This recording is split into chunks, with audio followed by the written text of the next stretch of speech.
Wrestling Bits. Subscribe now. Thank you so much. It's an honor to speak with you. Oh, appreciate it, bro. Great. You're going to be competing for New Japan. It's got to feel great for you. Just given how, I think everybody understands how talented you are as a wrestler. And then your first match back is going to be against the great Kazuchika Okada. So right there under the fire, I want to know, you've wrestled a lot of big matches on some big stages. Where does this match rank career-wise for you? Just in terms of personal importance, how you value how important this match is, where does it rank career-wise against Okada? It's definitely up there. I feel like it's kind of in the same ballpark as when I wrestled Roman. That match that I had with Roman was the coming out party, so to speak, of the introduction of me to the WWE Universe, so to speak. So this is going to be the coming out party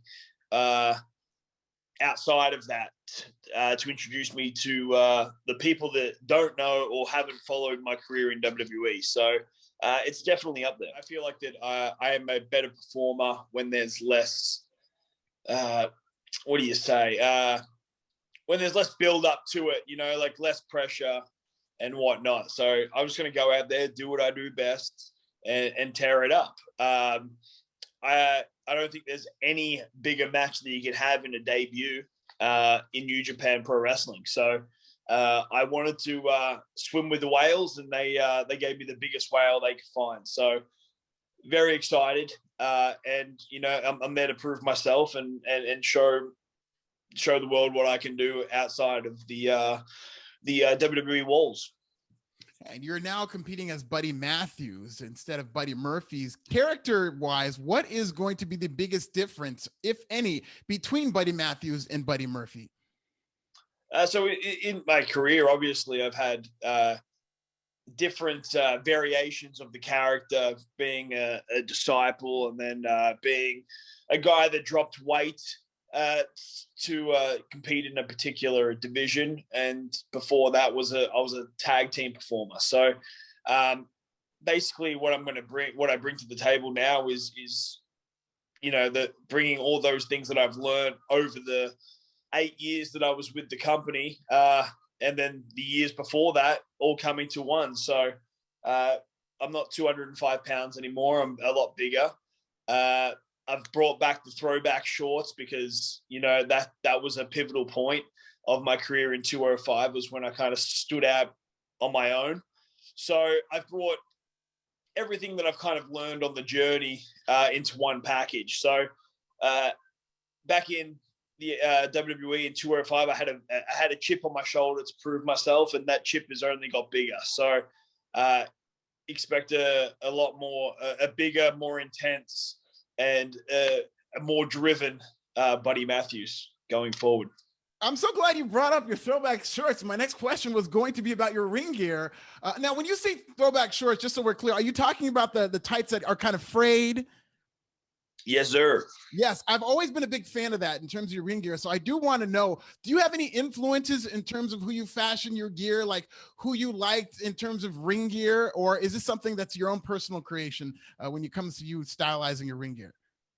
Yeah, so it was designed by myself. Obviously, my gear makers, who helped obviously bring the drawing and the visualization to an actual object, have added their 2 cents to it to make it as what you see it is today. But man, I remember talking with one Shinsuke Nakamura, and he brought up a very good point, which kind of opened my eyes to it.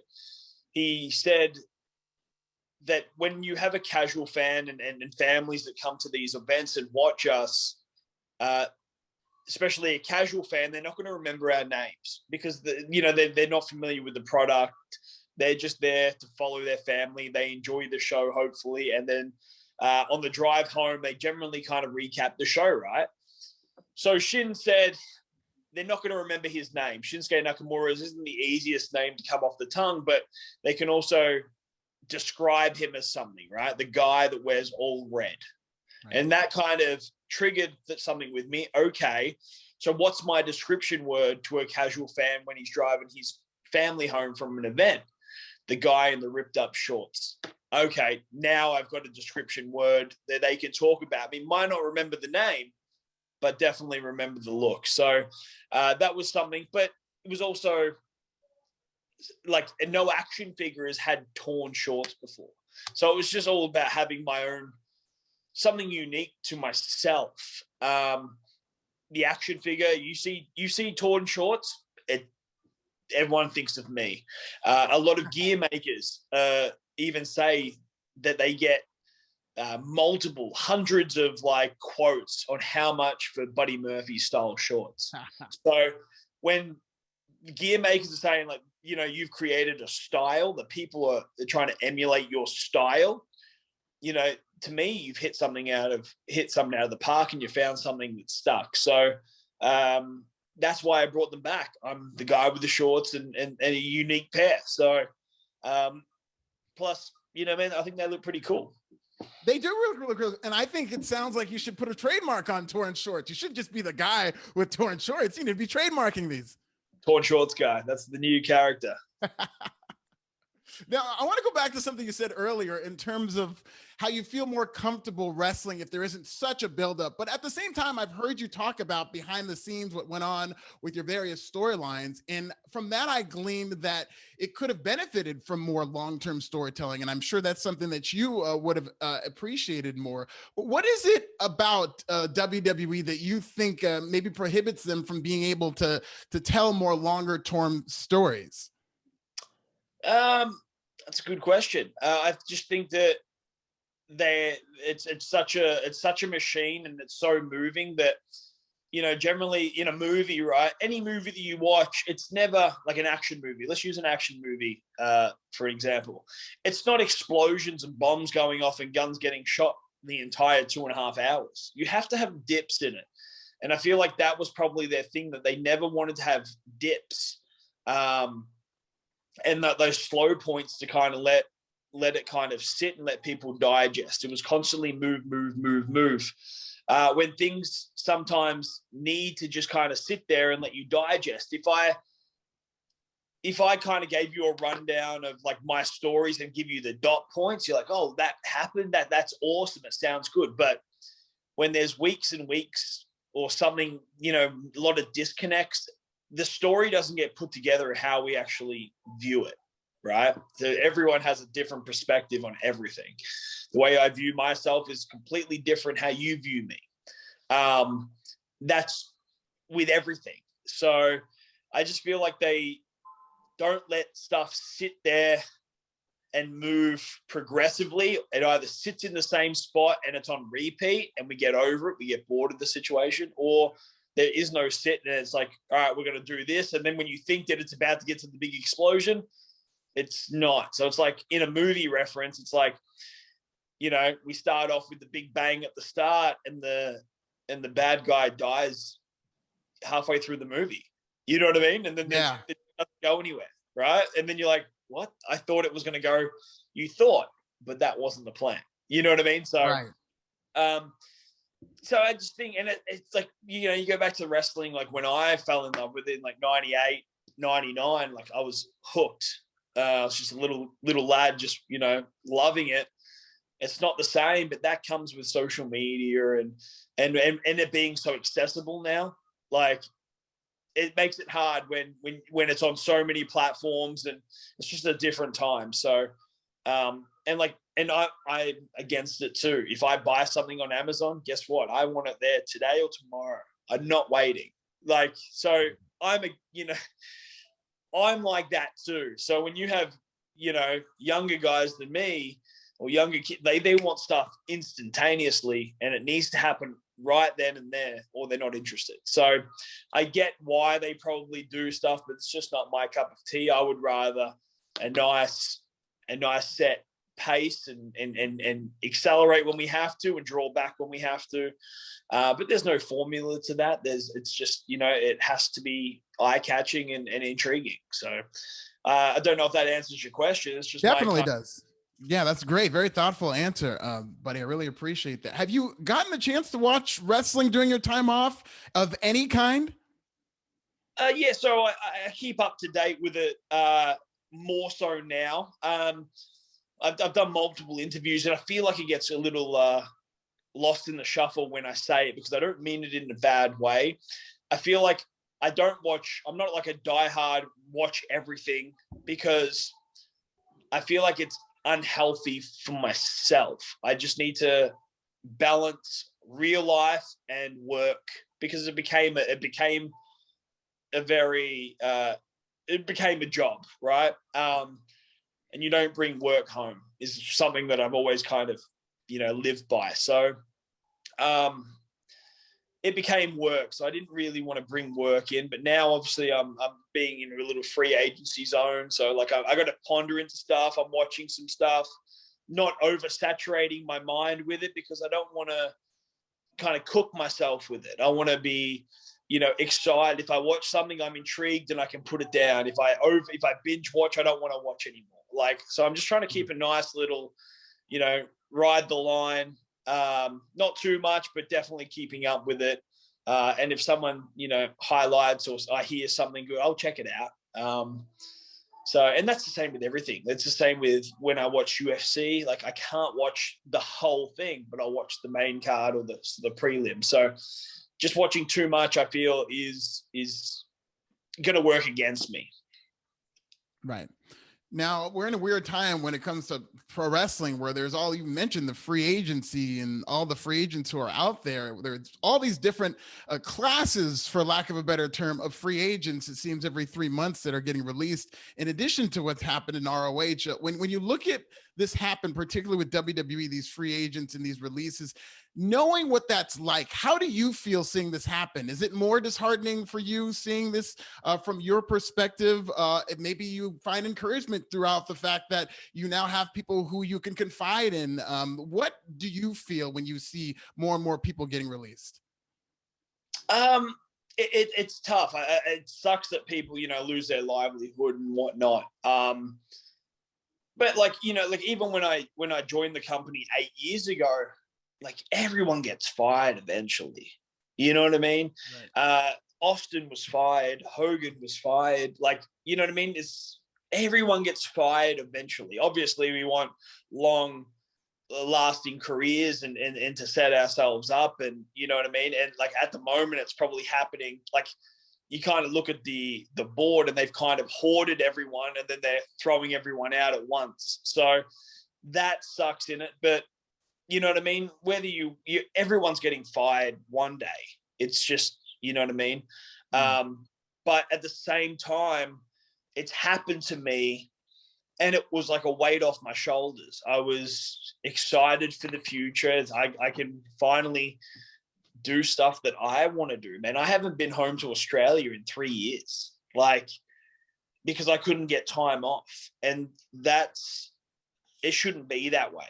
It shouldn't be that way at all. And like, not like I'm against it. Like, I wanted to work, but it should also be a thing where I can go home to visit my family. And, like, I've probably been home in the last 8 years, a total of 30 days. Wow. And you know what I mean? But like, I chose that life. I understand that. But even if I wanted to go home, you know what I mean? I ain't getting home for very long, and I lose 4 days of travel. So, you know what I mean? I can't travel for 4 days and stay home for 3. It doesn't make sense. It's not like I can't go to, like, if I lived in Canada, you know what I mean? It's a 2.5 hour flight. I can do that. I can go home for a weekend. I can't. So that's why, but like I said, I understand what I got myself into. I would have just liked to have gone home more, or at least been afforded to go home during particular moments of my career. But it is what it is. But now I'm that, like, once getting released, it was a weight off my shoulder. I can travel. I can do what I want. I can, you know what I mean? I don't have to go to a television. I don't have to crash diet. I'm aware, I'm in control of my own narrative, so to speak. So go back to what your question is, like, it's the people get released. Yes, it sucks and your life changes, but it doesn't necessarily change for the bad. It is what you make it. So, and I'm trying to do things, you know what I mean? Like it's kind of like an exciting new chapter, because if you can make it in WWE, you can make it anywhere. Definitely. And there's a lot of people in that position. And with so many free agents out there, with such little supply of pro wrestling in terms of the promotions that we have right now, there is a nice handful of them right now, but obviously there's more free agents than I think ever before. How do you see the wrestling scene changing to accommodate that? Do you see more promotions popping up, or are people going to have to get creative and start their own promotions? How do you see the wrestling scene changing to accommodate such a vast pool of free agents? That's a tough question. I feel like I don't think that more promotions, like, you mean like major promotions or just independent promotions? Sure, all of the above. Whether it's major, whether somebody comes along with a lot of money, all of the above. Okay, so like I don't think there needs to be a lot more independent companies, because there's just, you know what I mean? It's not really necessarily a massive market in that. If there was other companies trying to get on with the television deals and all that, where guys can start making, you know, proper livings and whatnot, like, great.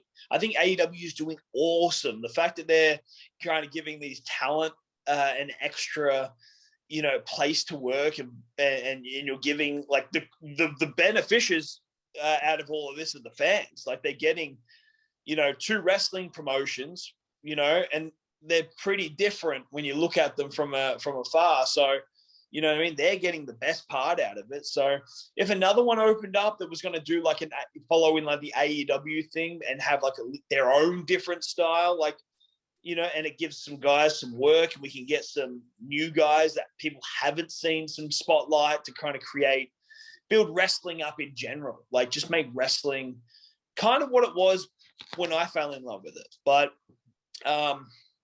I don't know if that's going to happen. It's unknown. Like, if you had told me that AEW was going to appear, you know, like 5 years ago, I'd go, there's no company coming, you know what I mean? Like, but they did it. They went through the waters and they're killing it. So, you know, kudos to them. It's awesome, because I think that competition is the best thing. Competition is the best thing for everything and everyone, because it makes people strive to put a better product out. And if there's a better product, we draw more fans, more money, and it just kind of builds up from there. So hopefully that answers your question.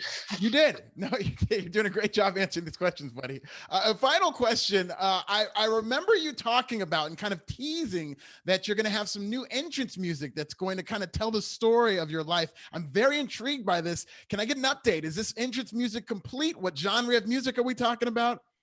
Yeah, it's on Apple Music. It's Secret No More by Downstraight. And I actually helped produce the lyrics, got together with the guys in Downstraight. They do a lot of entrance music. They do I think Matt Cardona's, they do Cody Rhodes. I think they had something to do with Seth Rollins. They've Dolph Ziggler's, the Miz's. Like they've done a fair bit. So I worked closely with them. We created the song. It mentions parts of my career, that I'm a disciple no more, best kept secret no more. So it has stuff that I've done in my career listed into the lyrics, which was pretty cool. So that's actually on YouTube and Apple Music, I believe. I can't wait to check that out. Thank you so much for taking the time, Buddy Matthews. You're going to be wrestling Okada. Do you have any special words for Okada before you lock it up in the ring with him? I just hope he brings his A game. Like, I'm there to make a big splash, and you know, I wanted the biggest and the best, and that's who they've put in front of me. So it's going to be definitely a test for me. But you know, like I've always succeeded in tests. So hope he brings his A game. I'm definitely going to bring mine, and tune into Fight TV. It's going to be, the card is stacked for Battle of the Valley. And this is a dream match for some, and probably a once in a lifetime thing. So make sure you order it. If you're in San Jose, get down there. I believe that there's still some tickets. I hope there's still tickets, but it's going to be an awesome event. So hopefully everyone can check it out. Absolutely. Looking forward to it. Battle of the Valley in San Jose. Buddy Matthews versus Kazuchika Okada is going to be a lot of fun. Thank you for taking the time, and good luck to you. Thank you so much.